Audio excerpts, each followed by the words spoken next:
if you quickly turn to 1 Kings chapter 17, it's a powerful example of how does God take care of us? How does God touch the common everyday thing in our life and make it supernatural, multiply it supernaturally? How does he do that? The principles are here in Elijah chapter 17, verse 1. Now Elijah, the Tishbite, who was of the settlers of Gilead, said to Ahab, as the Lord, the God of Israel lives, before whom I stand, surely there shall be neither dew nor rain these years except by my word. Now, he pretty much pronounces the fact that there will not be any rain until I say so. And we know the story because we can look back at it. It was 3.5 years. 3.5 years of no rain, 3.5 years of drought, heavy drought, right? So the thing is with a prophet, when you prophesy the word of God, you have to live in your prophecy. You just declare the word of the Lord. Now he's got to live in the drought himself.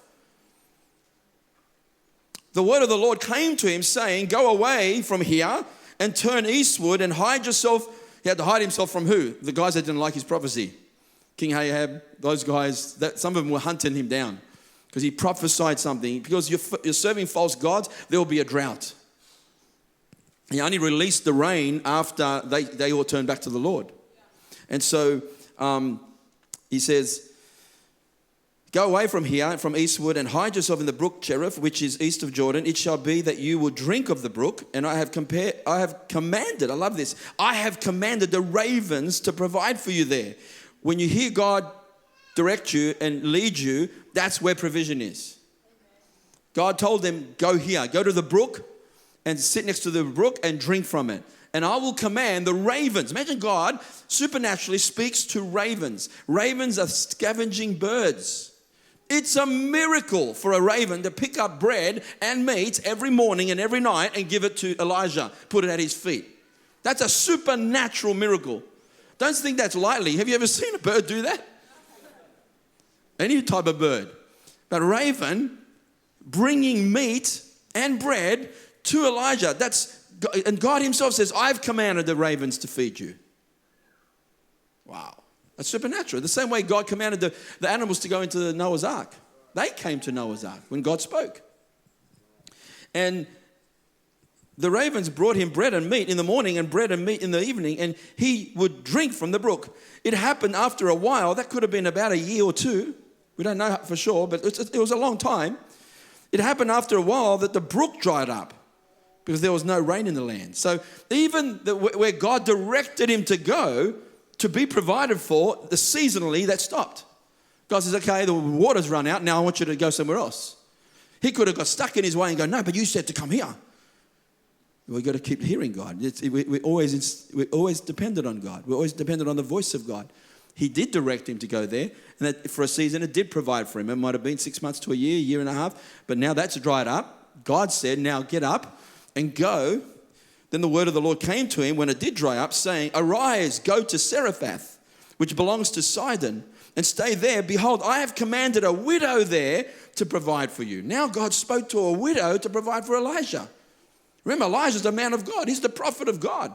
And he goes, go there. Now that was about 126 kilometers away. It's probably at least 3 to 4 days journey of walking. Depends how many times you stop. It wasn't close. It would have taken him 3 or 4, maybe 5 days of walking to Sidon. And when he gets there, the moment he walks into the city, the moment he gets to the gates, look what happens. He commands a widow. God spoke to the widow. So he arose and went to Zarephath. And when he came to the gate of the city, behold, the widow was there, gathering sticks. And he called to her and said, please get me a little water in a jar that I may drink. It could be he's walked for all day long, probably hot, and he's probably so thirsty. First thing that comes to his mind, he sees his widow and says, can you get me some water? And she was going to get it. As she was going to get it, he called to her and said, please bring me a piece of bread in your hand. But she said, as the Lord your God lives, so she knew that he was a prophet of some sort. I have no bread, only a handful of flour in my bowl and a little oil in the jar. And behold, I am gathering a few sticks that I may go in and prepare for me and my son that we may eat it and die. This is at the end of the drought for her. This is like I've run out of my resources. I've eaten everything that's in the house. There's only one more meal left. A little bit of flour, a little bit of oil. Oh, and she says to Elijah, I was going to make this last meal. We're going to eat it and we're going to die. Going to live on the strength of that, and that's it. We're at the end. Just imagine the reality of this. Elijah said to her, do not fear. First thing he says, don't fear. Why would he say that? Because it's fearful to give your last meal away. Do not fear. By the way, Jesus refers to this example here, and he says there were a lot of widows in Israel.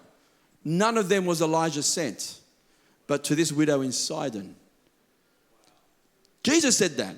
So Jesus pretty much is explaining that God sent Elijah for the widow. But God also said, I commanded the widow to provide for you. God said, because this widow had the faith to listen to Elijah, had the faith and the respect and the honor to obey Elijah, God says, I delivered her, but not all the other widows in Israel. He was basically saying, prophet's not honored in his own hometown. Jesus is in Nazareth, and he says, prophet's not honored here. I can't do many mighty miracles here. There are a lot of widows in Israel that were starving and needed help, but none of them was Elijah sent to. Why not? Because they didn't have the faith to receive him. They didn't believe he was a prophet because he's so used to him, familiarity. But to this woman, God sends Elijah to bring deliverance, supernatural deliverance. And the first thing he says is, do not fear.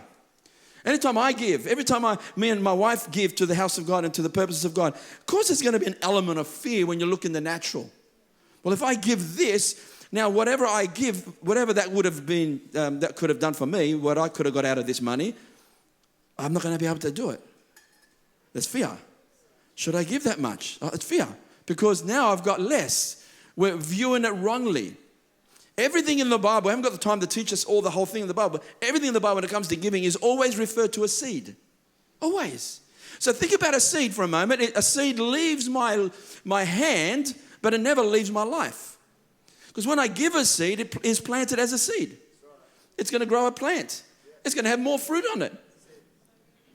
And actually, Paul says, I want you to give, not because I have need. Paul the Apostle said this in Philippians. Not that I have need, but that fruit may abound to your account. Because I want you to give, not for my sake that I need, but I want to make sure you have fruit to your account. You know, I say this carefully because I do believe God's going to call people to give in the vicinities of millions of dollars.